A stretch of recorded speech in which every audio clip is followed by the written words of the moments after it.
सोबो देरो लगे गोठ प्यालो लाड़क जो रवासी माशूक अली लाड़क गम्स हॉस्पिटल गंबट में फोत थी वियो। वारसन पारां सोबोदेरो पुलिस खिलाफ बाब अहमद शाह झीलानी रानीपुर गेट ते लाड़क बिरादरी जो क़ौमी शुआरा ते लाश रखी धरणे सबब क़ौमी शुआरा ते समें गाड़ियूं बीठी वयूं। फोती जे वारसन मीडिया आॾो दाहींदे ॿुधायो त 6 ॾींहं अॻु सोबोदेरो पुलिस असांजे घरनि मथां चढ़ाई करे माशूक अली मथां तशद्दुद कयो, जंहिंखे असां गम्स में दाख़िल करायो। नॾे ज़ख़्मनि जा सूर न सहंदे फोत थी वियो। असां DIG सखर SSP खैरपुर मीर रोहल खान खोसो खां मुतालबो था कयूं त अणधुरी जांच करे असां सां इंसाफ़ कयो वञे।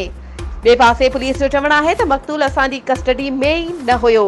जॾहिं त धरणे वारी जॻह ते DSP गंबट पहुची ॻाल्हियूं करे रोड खोलराए छॾियो। आख़िरी इतलाह मूजिब मक़तूल माशूक लाड़क जो लाश संदसि पाणे ॻोठ दफ़नायो वियो। वधीक ख़बरुनि ऐं अपडेट्स जे लाइ असांजे चैनल खे सब्सक्राइब कयो ऐं हा, बेल आइकन खे प्रेस करणु न विसारिजो त जीअं असांजी हर नई अचण वारी वीडियो तव्हां ताईं पहुची सघे।